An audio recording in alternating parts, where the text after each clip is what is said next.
Morning, good afternoon, good evening, students. So today here we are going to study particle nature of electromagnetic radiation. पिछली class में हमने पढ़ा था electromagnetic radiation दो तरह के नेचर शो करता है. ओके, एक एक था हमारा wave nature. Okay, wave nature and दूसरा था particle nature. Okay, particle nature. Okay, तो पिछली क्लास में हमने देखा था कि वेव नेचर दो तरह के फिनोमेना एक्सप्लेन करता है. एक डिफ्रैक्शन. ओके, ये डिफ्रैक्शंस और इंटरफेरेंस ये दो फिनोमेना क्या एक्सप्लेन करते हैं? जो मैग्नेटिक रेडिएशंस का वेव नेचर एक्सप्लेन करते हैं. ओके, हमने पढ़ा था कि डिफ्रैक्शंस क्या है और इंटरफेरेंस क्या है. ओके, जब हमने एक छोटा सा अगर यहाँ पर होल कर दिया और कुछ electromagnetic radiations. Okay, suppose these are the electromagnetic radiations. When these electromagnetic radiations pass through that small hole, then it get bends. Okay, इस तरह से बेंड्स होती है. ओके, इस तरह से बेंड वेव्स फॉर्म करती है. ओके, तो इससे हमको पता चला कि इलेक्ट्रोमैग्नेटिक रेडिएशंस ओके ये फिनोमेना एक्सप्लेन करता है. इसी को हम क्या बोलते हैं? डिफ्रैक्शन बोलते हैं. ओके, इसी को हम डिफ्रैक्शन बोलते हैं.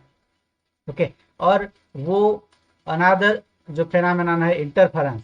ओके, जैसे हम पानी में कुछ अगर कंकड़ मार दे, एक कंकड़ मार दे तो कुछ अगर यहाँ पर हमने कंकड़ मार दिया तो कुछ वेव्स वहाँ पर उसके अराउंड में क्रिएट होने लगती है. ओके, कुछ इस तरह की वेव्स क्रिएट होने लगती है. ओके, अगर हमने दो कंकड़ मारे तो कुछ उसकी भी वेव्स जनरेट होंगी. ओके, उसकी भी वेव्स जनरेट होंगी और कुछ इस तरह से वो वेव्स जनरेट होंगी. तो ये जो इंटरफेरेंस है, दो वेव्स का आपस में टकरा जाना. ओके, और जब उसका इंटरफेरेंस हो जाएगा तो इसी को हम क्या बोलते हैं? इंटरफेरेंस बोलते हैं. इंटरफेरेंस. Okay, interference.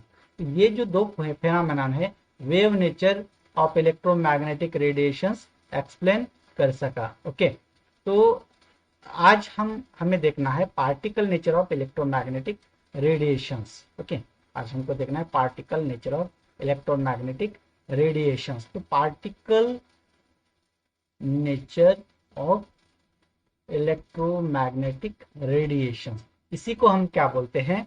इसी को हम बोलते हैं ब्लैक बॉडी रेडिएशंस. ठीक है, इसी को हम ब्लैक बॉडी रेडिएशन भी बोलते हैं. ठीक है, ब्लैक बॉडी रेडिएशन. और इसी का ये जो ब्लैक बॉडी रेडिएशन है ये किन्होंने एक्सप्लेन किया था? मैक्स प्लैंक्स ने एक्सप्लेन किया था. मैक्स, ये साइंटिस्ट का नाम है Max Planck. Okay, Max Planck's. उन्होंने कब किया था? 1900. ओके, तो ये जो ब्लैक बॉडी रेडिएशन है, इस ब्लैक बॉडी रेडिएशन से हमें क्या पता चलता है कि particle nature of electromagnetic radiations. Okay, तो इससे हमको पता चलता है. तो आज हम इसके बारे में कुछ डिटेल पढ़ेंगे. ठीक है, तो ये ब्लैक बॉडी रेडिएशंस एग्जैक्टली होता क्या है? ओके, ये क्या होता है? तो इन द ईयर 1900, मतलब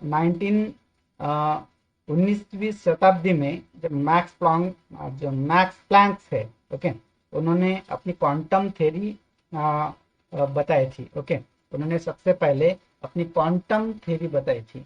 क्वांटम थ्योरी.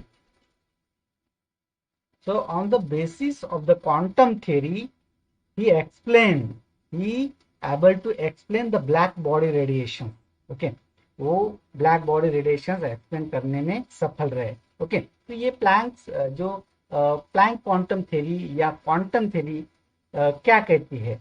ओके, तो अकॉर्डिंग टू दिस थ्योरी, ये प्लैंक क्वांटम थ्योरी क्या कहती है? So according to this theory,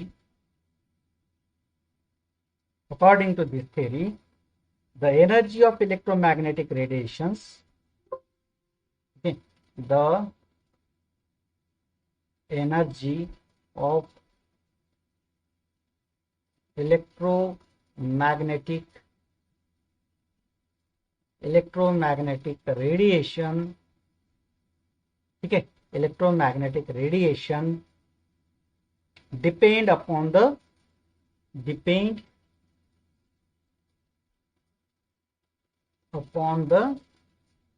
frequency, okay, frequency के ऊपर डिपेंड करती है, okay, frequency and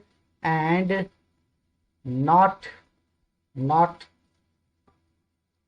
okay, and not on the amplitude. क्या कहती है quantum mechanics, this quantum theory क्या कहते हैं, according to this theory the energy of electromagnetic radiations depend upon the frequency and not the amplitude, okay, frequency के ऊपर depend करती है ना कि एम्पलीट्यूड के ऊपर डिपेंड करती है, ठीक है। तो जिस ऑब्जेक्ट की फ्रीक्वेंसी ज्यादा होगी उसकी इलेक्ट्रोमैग्नेटिक रेडिएशंस ज्यादा होगी, ओके, समझ में आपको। तो ये कैसे ज्यादा है तो देखो आप, ठीक है, इन्होंने कैसे एक्सप्लेन किया, तो उन्होंने क्या किया, मैक्स प्लैंक ने, समझो हमने कुछ एक ऑब्जेक्ट लिया है, ठीक है, समझो हमने एक ऑब्जेक्ट लिया है, सपोज ये ऑब्जेक्ट है, ठीक है, ये ऑब्जेक्ट है और कोई भी ऑब्जेक्ट हो, ठीक है, यहाँ पर अगर ओके, यहाँ पर अगर कुछ रेडिएशंस पड़ते हैं, ओके, यहाँ पर अगर कुछ रेडिएशंस पड़ते हैं तो क्या करेगा, ये जो ऑब्जेक्ट है, ये क्या है, ऑब्जेक्ट है, ये ऑब्जेक्ट क्या करेगा, ये ऑब्जेक्ट क्या करेगा, तो ये ऑब्जेक्ट क्या करेगा, कुछ रेडिएशन जो है, ये इलेक्ट्रोमैग्नेटिक रेडिएशन है, यहाँ पर इस ऑब्जेक्ट के ऊपर अगर कुछ इलेक्ट्रोमैग्नेटिक रेडिएशंस पड़ते हैं तो वो क्या करेगा, तो ये ऑब्जेक्ट इलेक्ट्रोमैग्नेटिक रेडिएशंस कुछ एब्सॉर्ब करेगा, कुछ अमाउंट ऑफ इलेक्ट्रोमैग्नेटिक रेडिएशंस वो क्या करेगा, ट्रांसमिट करेगा, ओके, और कुछ अमाउंट ऑफ इलेक्ट्रोमैग्नेटिक रेडिएशंस वो क्या करेगा, रिफ्लेक्ट भी करेगा, ओके, तो क्या करेगा, रिफ्लेक्ट करेगा, ओके। ये तो हो गया नॉर्मल जो ऑब्जेक्ट है, नॉर्मल ऑब्जेक्ट के कंसर्न में, ओके, नॉर्मल, ये ऑब्जेक्ट नॉर्मल है, ठीक है। अगर हम ब्लैक बॉडी रेडिएशंस लेते हैं, ओके, अगर हम ब्लैक बॉडी रेडिएशंस लेते हैं, ठीक है, अगर यहाँ पर हम समझो हमने ब्लैक बॉडी लिया, it is completely black body, okay, it is completely black body, अगर हमने ये ब्लैक बॉडी ली, ठीक है, तो this is the black body, यहाँ पर अगर हम इलेक्ट्रोमैग्नेटिक रेडिएशंस क्या करते हैं, फॉल करते हैं, यहाँ पर अगर इलेक्ट्रोमैग्नेटिक रेडिएशंस का अटैक करते हैं, ठीक है, तो क्या होगा, वो ये आइडल बॉडी है, ओके, ब्लैक बॉडी का मतलब क्या होता है, ideal body, it is ideal body which completely absorb the electromagnetic radiations, तो क्या करती है, कंप्लीटली एब्सॉर्ब करती है इलेक्ट्रोमैग्नेटिक रेडिएशंस, तो it absorb all the electromagnetic radiations, okay, और अगर इन्होंने एब्सॉर्ब किया है तो कुछ अमाउंट ऑफ एनर्जी, ओके, वो क्या करेगा, रेडिएट करेगा, ओके, वो रेडिएट करेगा, ओके। तो ये जो रेडिएशंस है किस फॉर्म में करेगा, ये जो रेडिएशंस है तो किस फॉर्म में करेगा, वो करेगा, ये रेडिएशंस का मतलब क्या होता है, ई होता है, एनर्जी होता है, एनर्जी वो किसके बराबर होती है, एच न्यू के बराबर होती है, ठीक है। तो ये एक एनर्जी के फॉर्म में रेडिएट करेगा एनर्जी, और ये जो एनर्जी है, ये एनर्जी ऐसे कंटिन्यूस नहीं रहती है, ऐसी कंटिन्यूस एनर्जी नहीं रहती है, वो एक पॉकेट के फॉर्म में रहती है, एक क्वांटा के फॉर्म में रहती है, मतलब एक एनर्जी पाउच के फॉर्म में रहती है, ओके, एनर्जी पाउच के फॉर्म में रहती है, ओके। तो ये जो एनर्जी है एक एनर्जी पाउच के फॉर्म में रहती है, जैसे ये आपको बल्ब दिख रहा है, ओके, ये आपके घर में बल्ब होगा, वो बल्ब आपको उसका लाइट दिख रहा है, ओके, लाइट दिखता है, लेकिन वो एग्जैक्टली लाइट है क्या, लाइट तो है लेकिन वो कुछ रेडिएशंस किस फॉर्म में, पार्टिकल फॉर्म में, ओके, फोटोन के फॉर्म में वो क्या करता है, कंटिन्यूसली रेडिएट करते रहता है, ओके, कंटिन्यूसली क्या करता है, रेडिएट करते रहता है। उसका एक बेस्ट एग्जांपल आपको बता दूं मैं, जब आप एक वीडियो शूटिंग करते हो, ओके, वीडियो शूटिंग जब करते हो, तो वीडियो शूटिंग जब कर रहे होते हो आप, ठीक है, तब क्या होता है कि वीडियो शूटिंग करते वक्त हम ढेर सारे फोटो निकालते हैं, ओके। अगर 50 से ज्यादा, 50, 60, 70 से ज्यादा अगर फोटो एक सेकंड में हमारे आंख से, आंखों के सामने से अगर गुजर गए, ओके, एक सेकंड में अगर हमारे आंखों के सामने से गुजर गए, तो वो जो फोटोज है एक मूवमेंट करने लगते हैं, ओके, मतलब हमको वीडियो के फॉर्म में जो हम पिक्चर वगैरह देखते हैं वो क्या है, फोटोज है, ओके, वो सारे एक सेकंड में बहुत सारे जो फोटोज है उस एक सेकंड में से गुजरते हैं, ओके, पास होते हैं हमारे आंखों के सामने से। तो इसकी वजह से ये आंखों का हमारे भ्रम है, ओके, उस आंख के भ्रम, उसको हम क्या बोलते हैं, आंख का भ्रम, ठीक है। तो इसके वजह से हमको क्या दिखता है, वीडियो दिखता है। वैसे ही ये जो लाइट रेडिएशन है, लाइट जो है हमें हमारे घर में जो हम बल्ब लगाते हैं उसमें जो लाइट है, वो लाइट कुछ पार्टिकल फॉर्म में रहता है, ओके, पार्टिकल फॉर्म में रहता है, ओके, वो एक फोटोन के फॉर्म में रहता है, फोटोन जो कि है एक एनर्जी पॉकेट, ओके, हम उसको बोलते हैं क्वांटा, ओके, मतलब ये जो रेडिएशन है वो क्या एक्सप्लेन करते हैं, क्वांटाइजेशन, ओके, एनर्जी पाउच, ठीक है, क्वांटा के फॉर्म में होती है एनर्जी।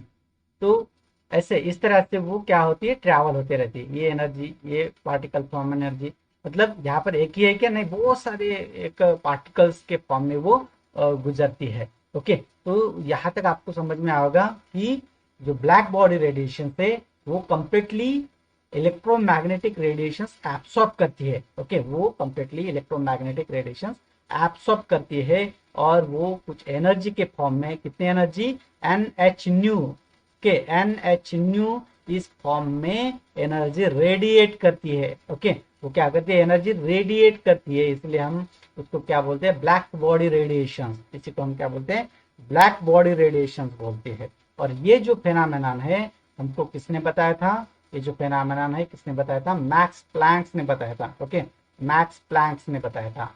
तो यहाँ पर देखो एच का मतलब क्या होता है, एच का मतलब क्या होता है, ठीक है, एच का मतलब क्या होता है, तो प्लैंक्स कांस्टेंट है, ये क्या है, प्लैंक्स कांस्टेंट है, ओके, ये प्लैंक्स कांस्टेंट है, और इसकी वैल्यू आपको पता है 6.623 626, ओके, 626 इंटू 10⁻⁻34 जूल सेकंड इतनी होती है, ओके, इस प्लैंक्स कांस्टेंट की वैल्यू इतनी होती है। तो ये जो एनर्जी है, ये एनर्जी एक होल नंबर के फॉर्म में जो रेडिएशन है, जो पार्टिकल फॉर्म प्रोटॉन है, ओके, वो रेडिएट करती है, ओके। तो ई की वैल्यू यहाँ पर एच न्यू हो सकती है, ओके, एच न्यू हो सकती है, ट्वाइस एच न्यू हो सकती है, ठीक है, थाइस एच न्यू हो सकती है, ओके। तो इस तरह से वो एक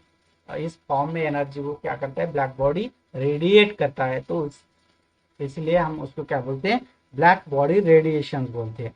तो यहाँ तक आपको समझ में आएगा, ओके।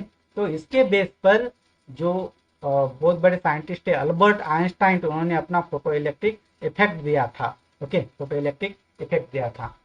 तो कुछ रोचक जानकारी हम इस ब्लैक बॉडी रेडिएशन के ऊपर देख लेते हैं, ओके। तो एग्जैक्टली कैसे होती है एक ब्लैक बॉडी। तो आपको पता होगा, कि हमारा जो सन है, ओके, हमारा जो सन है वो भी एक ब्लैक बॉडी है, ओके, वो भी एक ब्लैक बॉडी है, ओके। आपको पता होगा जो हमारा सन है, यहाँ पर आप देख सकते हैं इमेज, देखिए बहुत सारे ऐसे स्टार है हमारे यूनिवर्स में, ओके। इस तरह के बहुत सारे बड़े बड़े स्टार्स है। सबसे बड़ा जो हमारे आकाशगंगा में जो बड़ा स्टार है युवा स्कूटी है, ओके, तो युवा स्कूटी सबसे बड़ा स्टार है। तो वो जो बड़े बड़े स्टार है, हमारा सन भी है, वो क्या है, ब्लैक बॉडी है, ओके, हमारा सन एक क्या है, ब्लैक बॉडी है। वो क्या करता है, एक ब्लैक बॉडी है, वो क्या करता है, अमाउंट ऑफ एनर्जी एब्सॉर्ब करता है। ओके, उसमें बहुत सारी एनर्जी होती है, वो एब्सॉर्ब करता है एनर्जी, और कुछ एनर्जी के फॉर्म में रेडिएट करता है। ओके, एनर्जी के फॉर्म में रेडिएट करता है। ठीक है, तो वो रेडिएशन मतलब क्या है, एच न्यू के बराबर होता है, वो एनर्जी क्या है, एच न्यू के बराबर। तो ये जो एनर्जी है इसी को हम क्या बोलते हैं, इलेक्ट्रोमैग्नेटिक रेडिएशंस, इलेक्ट्रोमैग्नेटिक रेडिएशन बोलते हैं। Okay, electromagnetic radiations.